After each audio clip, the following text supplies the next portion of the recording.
Are you interested in knowing what are the 3 things that you can find in any successful seller? Well, if you're looking for that, you've stopped at the right video, because I'm going to explain exactly what those 3 things are in a quick video coming up.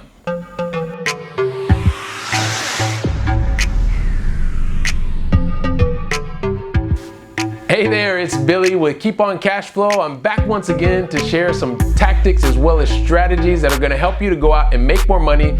They're going to help you to have more control over your free time, and ultimately they're going to help you to live with less stress. So if this is your first time here, I'm going to go ahead and ask you to subscribe to the channel. Make sure that you do that. And also up front, I'm just gonna ask for a couple things. Number one, if you like the video, go ahead and give it a like. If you find that it's interesting, please feel free to share it with other like-minded people, because you are absolutely the key to helping for our community to grow even stronger. So thank you for taking those actions. And also, let's get back into those 3 things that you want to look for in successful sellers. And the whole reason that I'm talking about this right now in this video with you is I had a chance just a couple of days ago to be interviewed on a podcast, and that podcast was with Donald Kelly, and it's the Sales Evangelist. Let's see if we can get that here somewhere. It was a wonderful podcast, and we had a great time to talk about a couple of things, and specifically, I won't go into all of them because I'm going to recommend that you go and check out the podcast, because it was a really power-packed, information-packed, actionable items that you can go and listen to. But I wanted to give you a recap here on what those 3 things were. And the very first thing that we talked about, that I found in over 20 years of working with side by side and hiring successful salespeople, are some of the things. And without a doubt, the number one thing that I've found for successful sellers is their behavior. The reason that behavior is so important, it's so critical, is because it's really difficult to hire behaviors, and it's difficult to actually be able to verify, and so that's why it's really, really difficult. But when I talk about behaviors, there are a couple things just to maybe give you some concrete examples. Like when someone has an outgoing behavior, someone who wants to be in front and contact with other people, a very extroverted type of person, like typically it's hard to fake that. Like as a salesperson, if you don't like to be in contact with other people, you're gonna really be challenged. Why? Because the whole point of a salesperson is to go out and be able to solve other people's or other organizations' problems. So if your behavior is not one that's external or one that is extroverted, it's going to be really challenging for you to go out and do that job. Not saying that you can't do it, but I want to be able to put you in your sweet spot so that you always feel motivated to go out and do your best.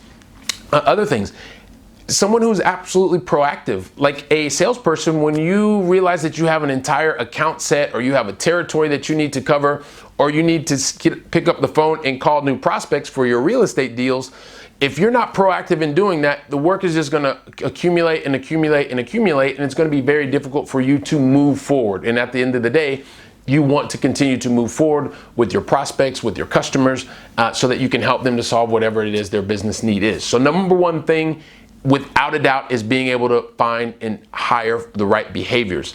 The second thing, without a doubt, is hiring someone who actually has a high level of self-awareness. And what do I mean by that? Like self-awareness it doesn't have anything to do with if you're young, if you're old, if you are kind of somewhere in between. And when I say young and old, meaning the amount of experience that you have in the specific sales job, right? Successful sellers, I found, are always aware of what they're just self-aware, right? They're very self-aware. They know the behaviors that they have. They recognize if they're proactive, if they're extroverted, if they're somebody who can go out and is really diligent on certain things, or is a little bit more of a people person, less. They're just self-aware. They understand their behaviors. They understand their level of knowledge. I've hired lots of really, really inexperienced salespeople that are aware that they have the right attitude, that they have the right behaviors, but they just lack the knowledge of a certain solution or a certain industry. And so when they're aware that they lack that, then you can actually put plans to help them become more knowledgeable in whatever that specific area is, or someone that has the right attitude. The fact of the matter is they know. So thinking about that person who just comes out of college, they're looking for their right job, they have the right attitude, they have the right behaviors, they are lacking a little bit in the area of training. So you help put together a training program so that person who's very self-aware can start to develop the skills that they may be lacking, and they can continue to excel in the areas where they're really very good. Always want to be able to put successful sellers or any people that are looking for a role in the role that's going to make them the most successful, where they have to do the least amount of changing or adapting. So self-awareness is the second thing. And then lastly, and this is so challenging to find, and when you can find it, you've hit the mother lode.